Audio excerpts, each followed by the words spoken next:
What's up, guys? Welcome back to another episode of C2C. And we are in a very special location for this episode. We are in the place I rented in Provo, Utah. That's right. I'm literally looking at the mountains right through this window. And if I could capture this accurately with my phone camera, I would, because it's like two giant mountain peaks. I can see the treetops very clearly, and the top of the mountain kisses the clouds that are coming off. And the mountains here in Provo are, of course, like a skier's paradise. Most of you might know or are familiar with the Utah Alps. That being said, when you actually see them up front in person, when you get to have a view just like this as I'm doing this podcast, it's absolutely incredible. I'll try to, of course, drop pictures in and share them through this process, but this is a very special video. It's not a video about business coaching. This is going to be a video really just talking about life. I've had a lot of conversations with my clients, with friends, with family members, with my mentors, with my partner, really just about this experience coming here to, of course, hop on the stage of TEDx. My talk is going to be the first thing tomorrow morning. It's 9:30 a.m.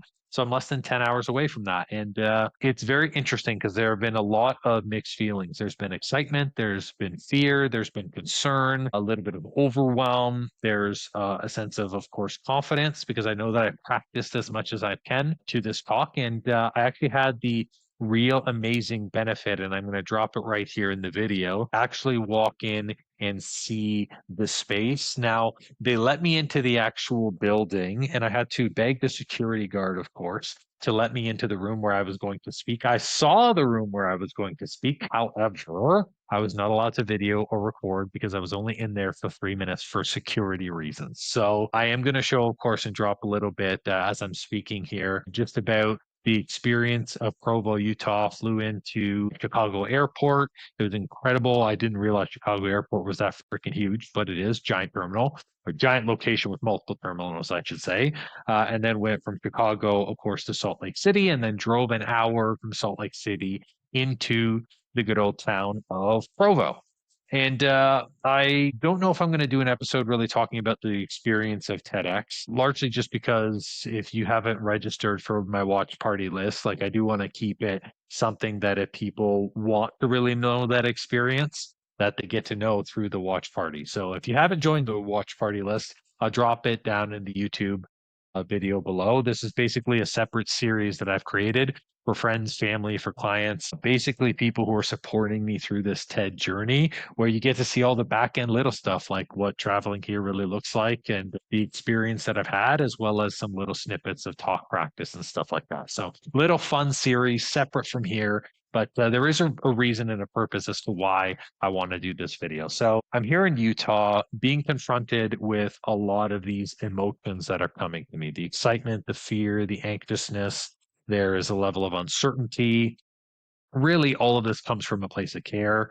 I just want to do this talk really well. I want people to get the message. I resonate with the talk personally, and I know how much when you care about a message, how you just want other people to get it so bad that sometimes you can psych yourself out.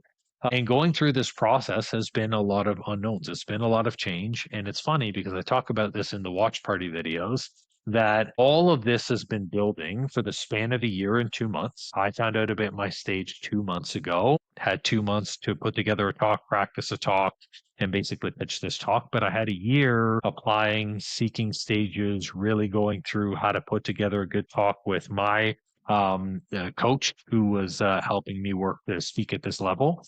And all of this is a year and 2 months worth of work for 14 minutes. That's right. My talk is only 14 minutes long. And it's hard for people to understand rationally why I would put so much time to something that is free. Like, I don't get paid for TEDx.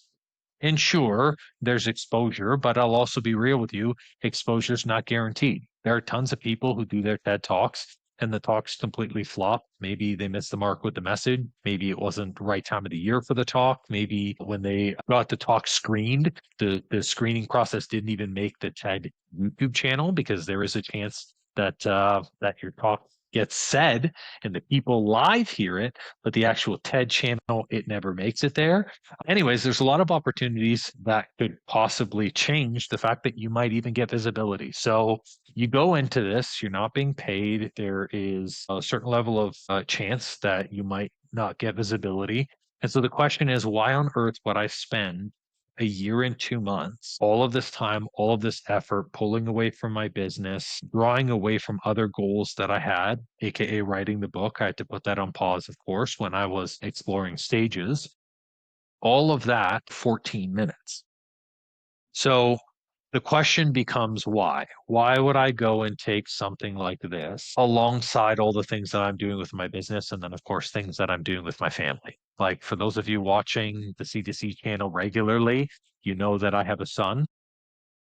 Tomorrow he's going to be 4 months old, which is crazy to think. And through this entire process of me having my new son, me still trying to grow and build my relationship, me recently connecting with God, me taking on a whole other level of business venture, going from hormone coaching successfully to now successfully pivoting into business coaching.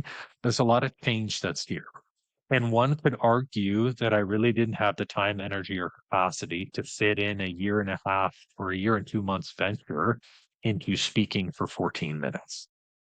So the question becomes why? And I want to share with you that why because I think it's really important on the journey of personal self. I've done a lot of work mentally, emotionally, spiritually to recognize that my business is just one part of who I am.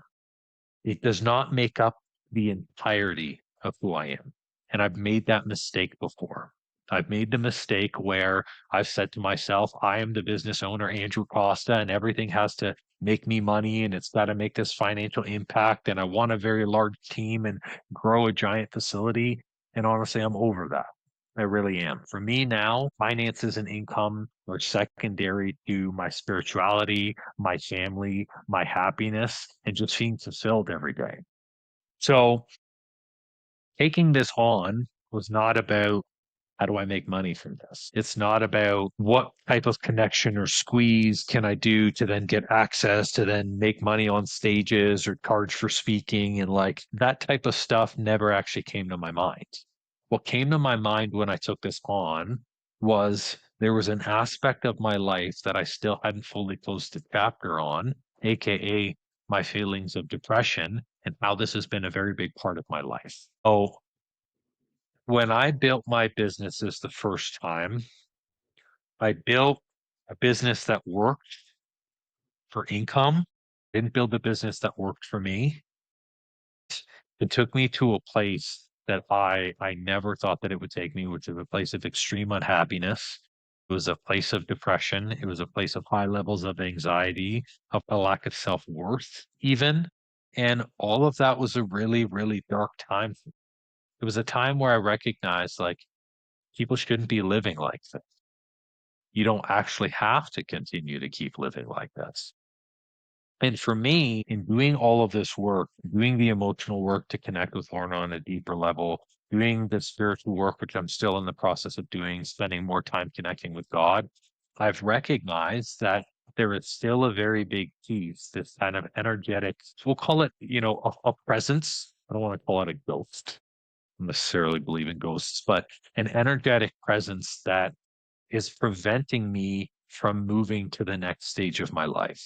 And it's not that I'm afraid that my depression will come back because I understand what depression is. Depression is a feeling, it's a signal. It's there indicating that you have strayed too far from who you're meant to be. For me, it is the presence of I had all of this energy, this expectation, and this weight carrying on my shoulders because I thought that only I could carry it myself. And although I've said to other people I'm okay with it now, I haven't fully packaged it, put a ribbon on it, laid it to rest, and then stopped carrying it. And that for me is a very big part of growth that translates into more than financial gain. I can't tell you how much more impactful and purposeful and exciting your life is when you stop carrying the baggage that no longer serves you, and you just let that shit go and you actually live a free life. You see, I think a lot of times when we're building our businesses or when we're taking on these new goals and aspirations in our life, we start searching for like, I want to have a purpose. I want to make an impact. I want to, build this giant thing. And then as it starts to, add on piece by piece and life gets heavier and heavier and busier, you get into a place where you're like, I don't want this anymore.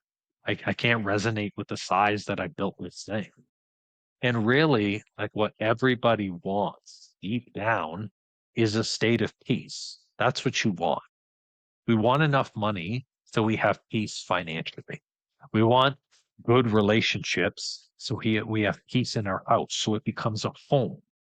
We want the connections with others. We want the connection with source and with God so that way we can have peace in our spirit.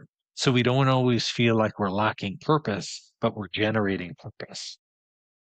The entire process of everything that we do in our life every day is really for us to seek peace. And I can tell you something I've learned in the painstaking way, the way of making all these mistakes and taking all these businesses and these things on in a very negative way. I've learned that you can have peace at any time for any reason.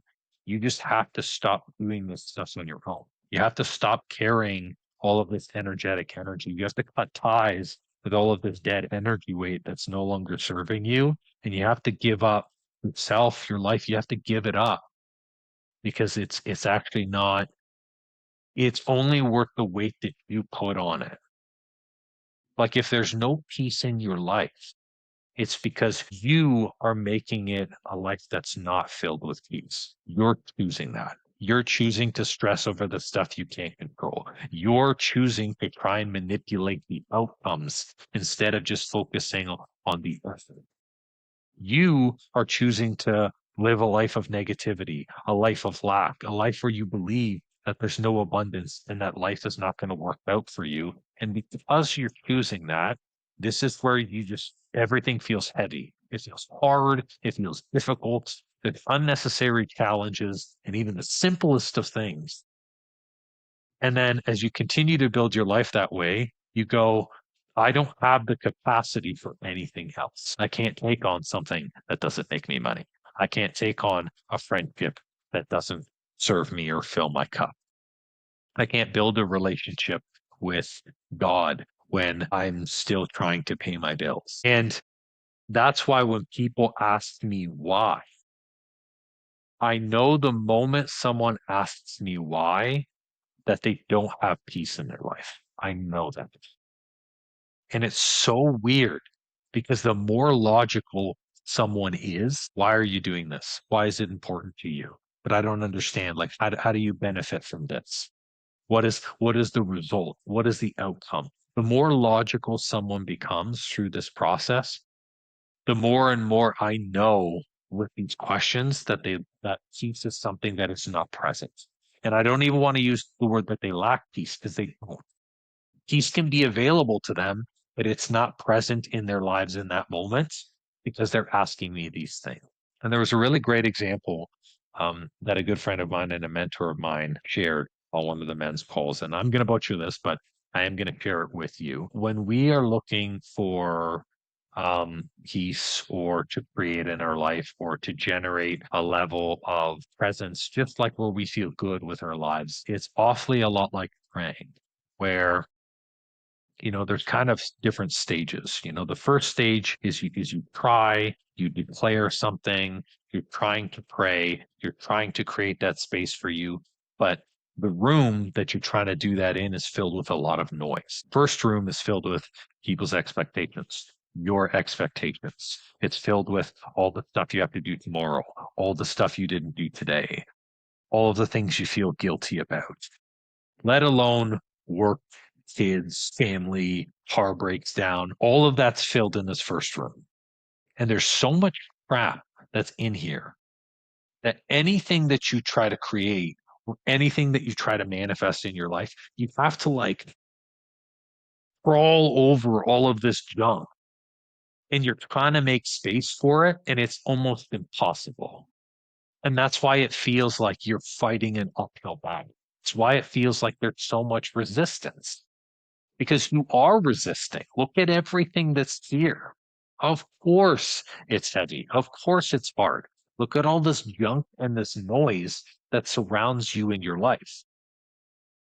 And that was me. That was me for a very, very long time. I had a lot of junk, I had a lot of crap that I just didn't know how to sort, or I didn't feel like I had the time to sort. Or I said to myself, you know what, that's not important because I have to make money. I have to do this other thing. I have to build a team. But the reality is like the more I started to do that work and clean that room, the more I was able to create more opportunities and more joy in my life. Now, let's say you are really, really intentional with your life and you're intentional with the way that you pray, with the way that you create, with the way that you're trying to manifest and you realize there's a lot of garbage around me. There's a lot of noise in this room. So you do your best to clean it up. Clean it up, you clean it up, you clean it up. And lo and behold, you find a door. They're like, holy shit.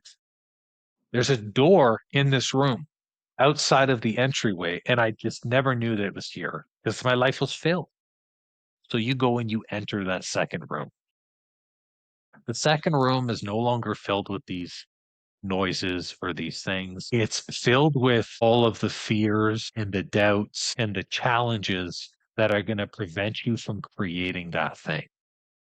It's filled with a lot of the stuff that your ego is trying to protect you from. So here you are in this room, and the room is maybe dark at first and it's a little cold and it's filled with fears. And the more you resist the fear, the more you resist the challenge, the more you try to put or force or control all of the things you can't in your life to try and make this goal or this dream or this prayer happen for you, you're going to continue to fight for a really long time in that second room. And then on top of that, you start filling up the first room again with all the things in life that become very, very noisy.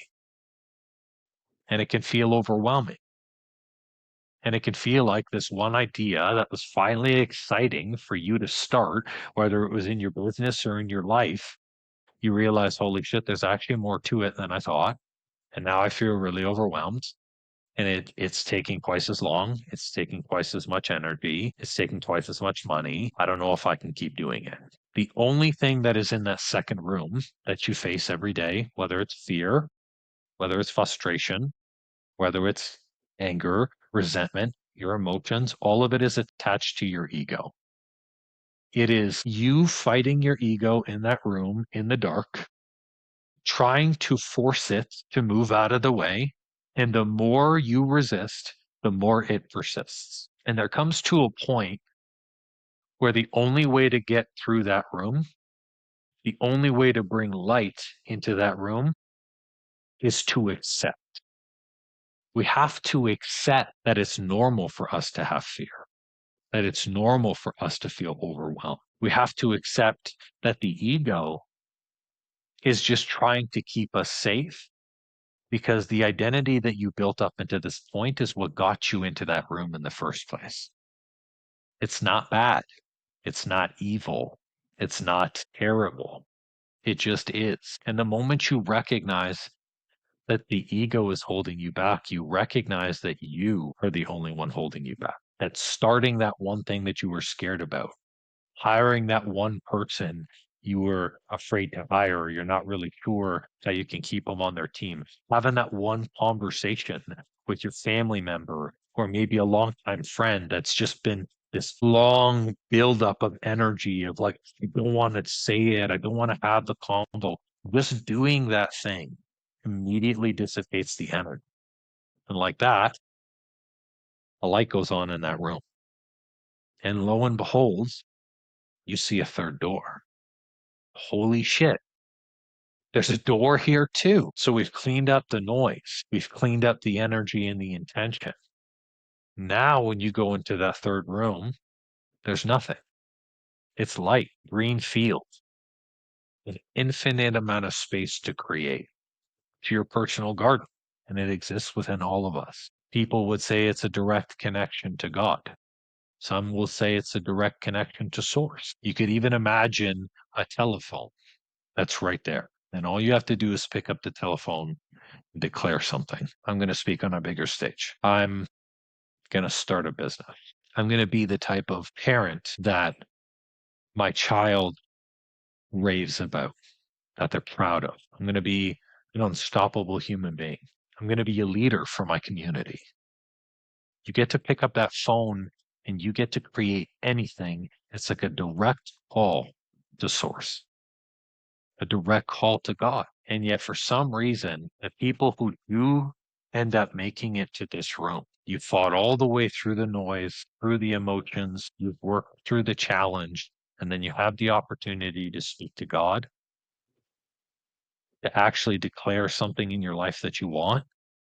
And then you pick up the phone and you start asking how to solve a problem. You start complaining about the challenges that are being dealt with. You start talking negative things, creating from a place of lack. I need this. This has to work out for me. You have to give it to me this way. Everything you've done all throughout those rooms, you just polluted that room. But guess what? You asked for it. You declared it. You created it. And exactly how you declared and created that idea, that goal, that desire, that's the exact way that it'll manifest. If it comes from a place of fear, it will manifest with fear. And fear will be in the second room, and your life will be filled with things that are forcing you to overcome that fear. If you manifest that idea with lack because you feel that you need it, it'll always be something slightly out of reach to show you that it's actually not something that you need. Why do I share the three rooms? Why do I share this idea? Why does this matter? To a person who uses only logic, there might not be a benefit to setting a new goal. There might not be a benefit to taking on a new idea, to creating a new dream, to challenging yourself when you've worked so hard to accomplish something and you finally have that thing. Why continue? To the person who's more emotional, who's spiritual, to the person who understands that life is not about outcomes or money, that it's about creating. When you finally make it into that room, all you're going to want to do is create. You have an infinite blank canvas that you can just continuously create things in your life with. And that's where I find myself. I find myself more times than not standing in front of a blank canvas. And I love filling that canvas with whatever I want in my life. I don't care if it makes me money. What matters is I'm having a hell of a time filling this canvas. And every day looks different in my life. And every day I love the experience. And it's why when people look at the way that I operate, whether it's the way that I speak, the way that I network, the way that I run my business, the way that I make money, the way that I care for my family, the way that I pray, it confuses people because they don't understand what they're really looking at. They're seeing canvases that are being painted, but it doesn't matter. I get to create in my image. I get to create through the process because I've done the work. And it's not just about doing the work once. You have to do the work over and over again. So my why is very simple. I understand on an emotional level, a spiritual level, and a logical level that I have been put here to create opportunities for other business owners to grow their businesses, create situations and circumstances and chances for my family to continue to grow their own life and to grow their family, create opportunities for my son, my wife to flourish and become the best people that they can be, to create a life that's super exciting for myself in ways that I never thought were possible, that I could have never dreamed. Like if you told me that I would be here staring at mountains, I wouldn't have believed you. But they're like right there, right there. It's crazy. watching these clouds as they go by. It's a wonder. It really is a wonder. And so I guess when people ask me why, I mean, my question for them is why not? Like, why wouldn't you, if you had a canvas, fill it? Why wouldn't you, if you could create it? Why wouldn't you, if you knew that you could continue to grow or it would grow you in some area of your life?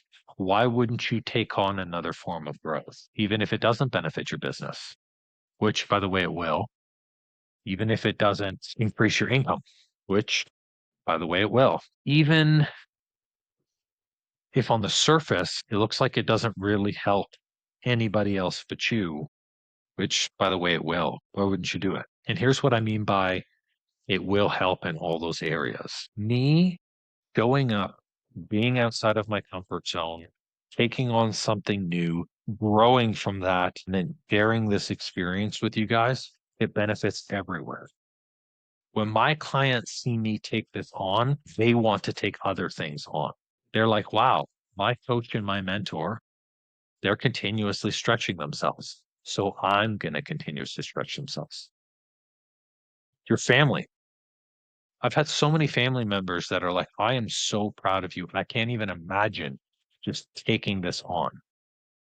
But you do it and you do it with a sense of grace and like you're open about being nervous, feeling fear, feeling these things. And the fact that you're open about it and you're still going to go and do it is something that's very inspiring. And I have family members that refer to me as a leader in their family, even though I'm someone who's very young. My money. I mean, income wise, every time I've done something new, it's always opened doors in ways that I can never understand. And I'm not looking for this to open up some type of a magical speaking door, but if I can learn to speak better in front of larger audiences, don't you think it's going to help me translate my message to more clients? Sure. Don't you think it's going to open up doors in terms of networking or access to people that I never would have thought possible? Yes. The key with all of this is when I'm creating from a state of abundance and I'm doing it intentionally. You have to do these things intentionally. I'm not creating from a place of lack. I'm not doing this because I feel like I need a speaking engagement or I feel like I have to get a client here. I'm doing it because I want to do it, because it lights me up and because I have a message to share. Because going through this process, I recognize very clearly this is also going to help me tie that pretty little bow to then cut off that energy tie and let it go away. It's going to help raise my spirit in a way that like I won't know until it happens. And all of it is because I'm taking something on that's different. So I wanted to do this episode to share with you guys that you have to continue to grow. You have to continue to create. It is the only thing that puts you into a state of active peace. And you can have peace at any time. You have to choose it. And if you're creating and you're finding it's heavy, or if you're finding that your life is missing peace and you always want peace and things are always overwhelming, then you've probably got to do some cleanup of some rooms. You probably got to look through all of the noise and the expectations and sort those through. You have to go in a room too. You got to face your demons and the things that make you feel uncomfortable. And then when you finally get into that third room, don't screw that room up. Don't bring any of the shit from the first two into that room and do what most people do. Start asking for help, complaining about problems, or trying to create something out of a place of lack or need. You have to, well, you don't have to. I suppose you can do whatever the hell you want.